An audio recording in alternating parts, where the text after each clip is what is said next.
Ya, buenas noches, estimados estudiantes. Esta es la séptima vez que trato de grabar este tercer tutorial. Por algún motivo se corta la transmisión o se graba el video parcialmente, así que si hay algún tipo de corte o alguna duplicación de información, obvien esa parte, sino que concéntrense en la información que les voy a entregar. La idea de este tutorial es que repasemos algunos conceptos que conversamos en el práctico respecto a algunos signos clínicos que se asocian a un paciente hepatópata, ¿ya? Uno de estos signos clínicos era el abultamiento abdominal o también llamada distensión abdominal, que de acuerdo a lo que habíamos tratado, se podía deber a tres causas específicamente, las cuales podían estar superpuestas entre sí, no había ningún motivo por el cual no pudieran ocurrir simultáneamente. Uno de ellos era la organomegalia, que por concepto se refiere a un aumento del volumen de un órgano, sin darle un nombre específico, sino que órganos de la cavidad abdominal. Cuando hablamos de un aumento del tamaño del hígado, hablamos de una hepatomegalia, sobre la cual nos vamos a centrar en la siguiente diapositiva.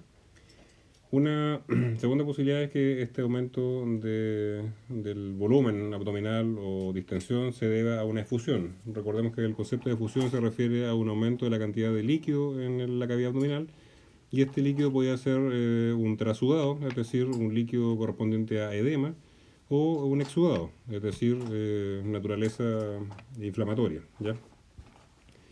Una tercera posibilidad es que se trate de una debilidad de la pared abdominal, que no vamos a entrar mucho en detalle porque esta es una situación muy rara en la cual el músculo de la cavidad abdominal podría estar catabolizado en situaciones muy particulares como el hiperadrenocorticismo, por ejemplo, que se debe a algún problema iatrogénico o también primario de la glándula suprarrenal, en la que tenemos un aumento del cortisol sanguíneo. Es decir, esta hormona que es catabólica podría llevar a que ciertos músculos de este animal se catabolicen, se debilita la pared y artificialmente la cavidad abdominal tiende a verse más distendida.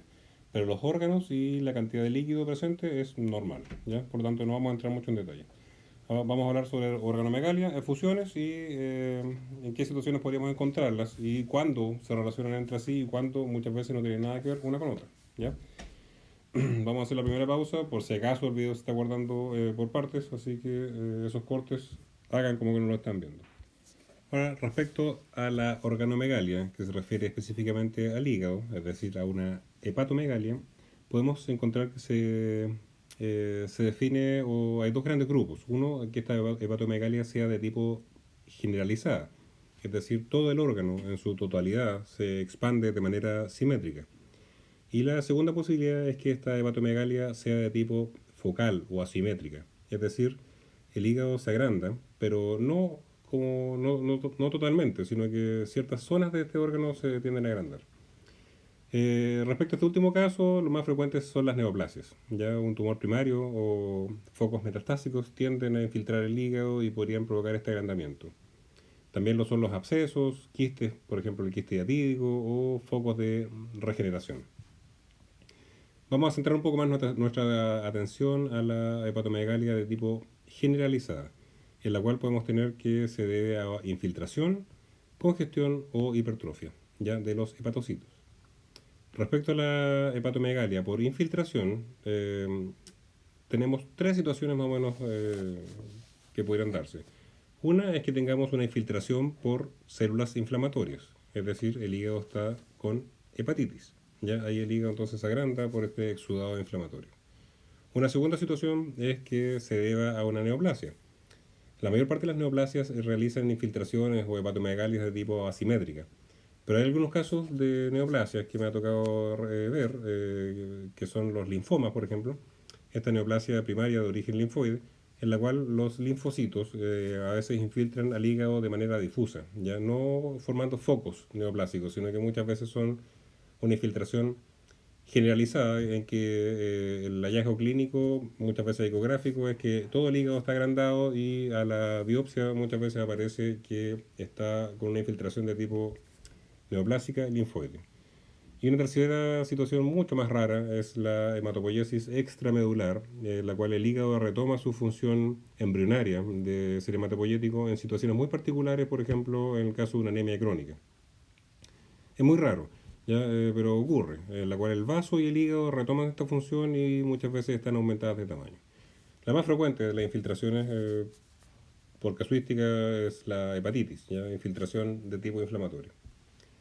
Respecto a la hepatomegalia por congestión, acá en el práctico discutimos, ¿cierto?, sobre situaciones en las cuales tenemos, por ejemplo, una insuficiencia valvular auriculoventricular derecha, en la cual ocurre una congestión generalizada de la circulación sistémica y tenemos congestión de hígado y de otros órganos también. ¿Ya? Así que no va a ser una hepatomegalia solamente, sino que podríamos tener otros órganos aumentados.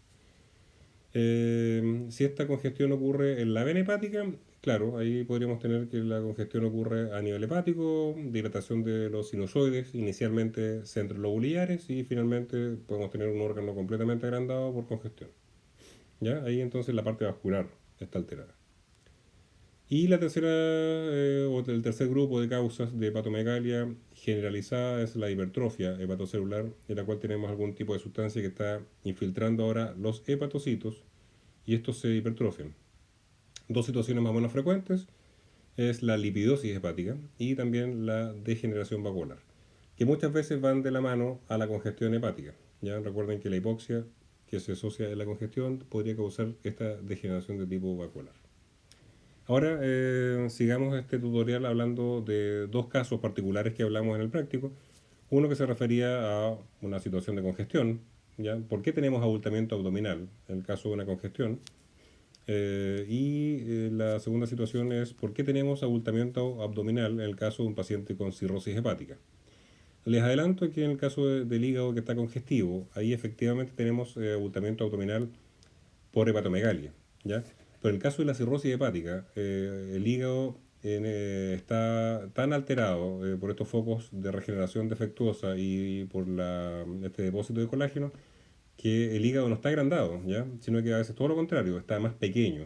Por lo tanto, en el paciente cirrótico no hay abultamiento abdominal por hepatomegalia, sino que es debido a otro tipo de situaciones, ¿ya? Que vamos a ver ahora entonces a continuación.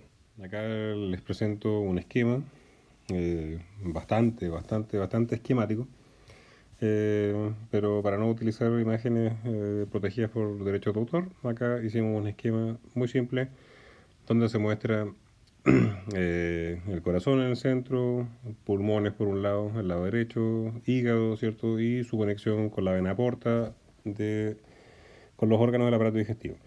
Ya, si hay algún anatomista acá, que por favor no me linche, porque esto obviamente es un esquema que no guarda ninguna relación anatómica, sino que simplemente para esquematizar lo que vamos a hablar ahora a continuación. ¿Ya?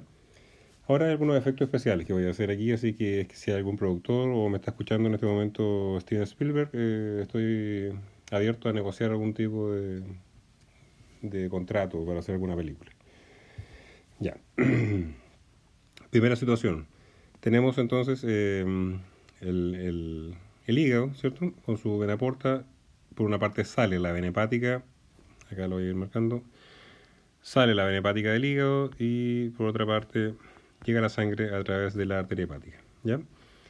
En el caso que discutimos en el práctico, teníamos localizado una masa tumoral aquí que estaba en la vena hepática, por lo tanto había un problema de salida de la sangre, en la cual entonces la sangre que quería salir por las venas se retornaba por la vena hepática y lo que provocaba entonces era dilatación de los sinusoides inicialmente centrolobulares y finalmente podíamos tener una dilatación completa, ¿cierto?, de esta estructura vascular y lo que ocurría, ya, aquí vamos a mostrarlo con efectos especiales, lo que ocurría era una expansión del hígado, una hepatomegalia, todo no. Lo que ocurría entonces era una hepatomegalia, perdón, una hepatomegalia, ahí está, porque se llena el hígado de sangre en este proceso congestivo, ¿ya? El mismo efecto de abultamiento abdominal por hepatomegalia puede ocurrir si este proceso tumoral o esta alteración que estaba localizado en la válvula auriculoventricular derecha. Lo importante era que se dilataba entonces el hígado y eso podía visualizarse como un abultamiento abdominal. Ahora volvamos al dibujo original, ¿ya? Dibujo original, en la cual entonces tenemos que el hígado está más pequeño, ¿ya?, en su tamaño original. La siguiente situación que podíamos estar teniendo era de un hígado que estaba cirrótico. ¿Se acuerdan que cuando hablamos de una cirrosis hepática, teníamos que el hígado estaba lleno de estas estructuras nodulares que eran focos de regeneración, que distorsionaban completamente la estructura lobulillar y por otra parte se distorsionaban los espacios portas y toda la estructura vascular entonces se alteraba, ¿ya? ¿Qué va a ocurrir en este caso? Vamos a tener que el paciente efectivamente tiene abultamiento abdominal, pero ahora no va a ser por una hepatomegalia, ya que aquí en la cirrosis hepática ocurre todo lo contrario, y acá tomen nota sobre eso. El hígado cirrótico incluso es de un tamaño más pequeño que el hígado normal, por lo tanto el abultamiento abdominal en un paciente con cirrosis no se explica por la hepatomegalia, pero sí se va a explicar por otros fenómenos vasculares que van a ocurrir.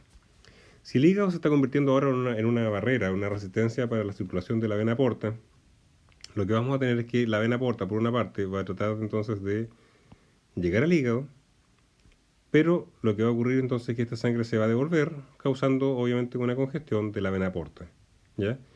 Esa congestión de la vena porta, ¿qué consecuencia va a tener? Por una parte, aumenta la presión hidrostática, ¿ya? En la vena porta, lo que se conocía como también hipertensión portal. Ese aumento de la presión hidrostática a nivel de vena porta lo que va a provocar entonces es que aumente la salida de líquidos hacia la cavidad abdominal y eso se conocía como ascitis, ¿ya? Edema de la cavidad abdominal. Por lo tanto, una causa de abultamiento abdominal en el caso del paciente con cirrosis es debido a la hipertensión portal que aumenta entonces la salida de líquido, ascitis, ¿ya? Esa es una causa. Otra posibilidad, otra explicación es que este hígado cirrótico tiene una alteración también de la funcionalidad hepática. Los hepatocitos no están siendo, o no tienen la misma capacidad sintética que tenían cuando el hígado estaba sano. Por lo tanto, va a disminuir la síntesis de albúmina, ¿ya? Va a disminuir la síntesis de albúmina por parte del hígado. ¿Y eso a qué consecuencia va a tener? Que disminuye la presión oncótica. Y eso se va a visualizar también como un edema en la cavidad abdominal y quizás también un edema generalizado. Así que tenemos al menos dos motivos por los cuales tenemos abultamiento abdominal en un paciente con cirrosis. Aumento de presión hidrostática a nivel porta, disminución de la presión oncótica por la disminución de la síntesis de albúmina. Así que tenemos esas dos posibilidades al menos, ¿ya? Así que no olvidar que en el caso de un hígado congestivo tenemos hepatomegalia, pero en el caso de un hígado cirrótico tenemos incluso un hígado más pequeño, pero vamos a observar abultamiento abdominal en ambos casos. En uno, por la hepatomegalia. En el caso de la cirrosis, por entonces estas dos situaciones que les acabo de mencionar, ¿ya? Espero entonces que les quede claro este esquema muy simple y entonces sería el último tutorial antes de la prueba. Cualquier duda, cualquier comentario, estamos obviamente abiertos a responderlos y se agradecen todas las retroalimentaciones porque así vamos mejorando este esquema para las temáticas a futuro, ¿ya? Estamos entonces al habla.